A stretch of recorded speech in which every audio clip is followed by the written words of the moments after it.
Hea vaataja, soovin sulle õnnistatud pühapäeva ja uut nädalat. Kaasajal armastatakse palju rääkida juhtimisest, mentorlusest, coach imisest ja lõpuks öeldakse ikkagi, ole ise oma elu peremees ja õnnesepp. Tänane evangeelium räägib meile aga teistsugusest juhtimisest ja teistsugusest juhist. Kuulake, mida ütleb Jeesus Johannese evangeeliumis selle kohta. See on Johannese evangeeliumi 10. peatükk 27 kuni 30. salm. Minu lambad kuulevad minu häält ja mina tunnen neid ja nad järgnevad mulle ning ma annan neile igavese elu. Ja nad ei hukku iialgi ning keegi ei kisu neid minu käest. Minu isa, kes on suurim kõigest, on nad mulle andnud ja keegi ei suuda neid kiskuda isa käest. Mina ja isa oleme üks. See on Jumala sõna ja püha evangeelium. Jeesus ütleb kuuldud sõnad templi uuendamise pühal Jeruusalemmas templi saamaskäigus. See on tema vastus küsimusele, kui sina oled Messias, siis ütle meile seda täie selgusega. Teiste sõnadega, kui sina oled meie juht ja eeskõneleja, siis ütle seda otse välja. Jeesus alustab oma vastust sõnadega. Ma olen teile seda juba öelnud, aga teie ei usu. Te ei usu, sest teie ei ole minu lammaste seast. Niisiis on kahte sorti inimesi. Need, kes Jeesust usuvad, kuulavad ja talle järgnevad. Ning need, kes ta häält ei kuula ja talle ei järgne. Paratamatult peame täna endaltki küsima, kelle hulka meie kuulume. Kuid vaadelgem siiski seda olukorda lähemalt. Kõigepealt lihtne ja eluline tähelepanek. Lambad kuulevad oma karjase häält. Pilt karjase ja lammaste suhetest oli tolle aja rahvale tuttav, mõistetav ja muidugi südamelähedane. See oli pilt, mis oli alguse saanud ja väga tarvitatud ka Iisraeli valitsejate ja ka vaimulike juhtide kirjeldamisel. Varajases kristluses kujunes see sõnum heast karjasest isegi ristisümbolist palju populaarsemaks. Karjase ja lammaste suhtlemisel on kuulmisel ja kuulamisel aga eluliselt tähtis koht. Kuulamine ei tähenda lihtsalt passiivset kuulekust, vaid sügavat häälestumist sellele, mida karjane tahab öelda. See on küsimus vaimsest erksusest ja kompetentsusest.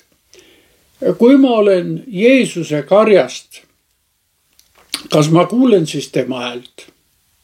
Kas ma eristan seda reklaami kõikvõimalike õpetajate, vanemate, ülemuste, avaliku armuse või isegi oma enda südametunnistuse häälest?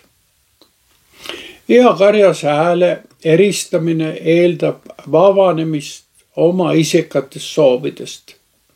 See tähendab, et tuleb õppida oma ideid ja arusaamu ka kõrvale heitma, et meie vaim muutuks selliseks avatud resonantsruumiks hea karjase häälele, kes meid kõnetab.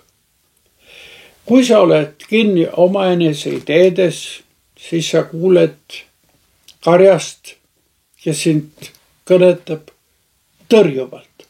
Sa ei lase tema sõnu omale ligi. Kõik see, mida oled omandanud ja õigeks pead, on nagu varandus, mis takistab sul Jumala riiki sisenemast. Aga usk tuleb Jumala sõna kuulmisest ja selle enda elu laskmisest ning rakendamisest. Teine tähelepanek on see, et Jeesus tunneb oma lambaid ja nemad järgnevad talle. Ta ei tunne sind ja mind kuidagi pinnapealselt. Ta tunneb su hingeelu ja olemust. See on sügav ja lähedane äratundmine. Kui Jeesus Galilea järve ääres pärast ülestõusmist küsis Peetruselt, kas sa armastad mind, siis pidi too ausalt vastama. Sina tead kõike. Sa tead, et ma armastan sind. See, et me head karjast kuulame, näitab meie sisemist olemust. Ta näeb meie vastuvõtlikkust ja avatust. Sellest avatusest ja vastuvõtlikkusest kasvab soov teda järgida. Hea karjane ei nõua lammaste alistumist. Ta lähtub usaldusest ja avatusest, vabatahtlikust reageerimisest hea karjas häälele. Kuuldes tema häält saame me julguse elada ja oma elu loominguliselt kujundada. See karjase järgimine on asumine igavese väärtusega elu aasale. Karjamaale, kus Jumala juhtimisel on keskne koht ja väärtus. Ja lõpuks peab ütlema, et üheskoos Jeesust järgides saame me igavese elu ja turvalisuse osaliseks. Igavene elu on see eluvoog, mis lähtub isast ja voolab poja kaudu neisse, kes Jeesust kuulavad ja teda järgivad. See on elu, mille saime Jeesust oma ellu vastu võttes ja mida me kinnitasime ristimises. See ei ole kaduv, vaid igavene elu. See on midagi, mis meid pidevalt motiveerib ja inspireerib. Jeesus ütleb, et tema karjalambad ei hukku iialgi. Ja mis veelgi olulisem, keegi ei kisu neid tema käest. Julgustagu see sõna täna sind ja mindki. Jeesus ei tarasta meid, ta ei röövi meid vabadust, ta ei manipuleeri meiega, vaid ta juhib meid elu viljakatele aladele, mis võimaldavad meil elada täisväärtuslikku elu. Ta ütleb, minu isa, kes on suurim kõigest, on nad mulle andnud ja keegi ei suuda neid kiskuda isa käest. Head sõbrad, me oleme kõige usaldusväärsemates kätes, parima juhtimise all. Tõsi, elu võib vahel tunduda nagu kõrb, kus kaebud on tühjad ja vesi mõru.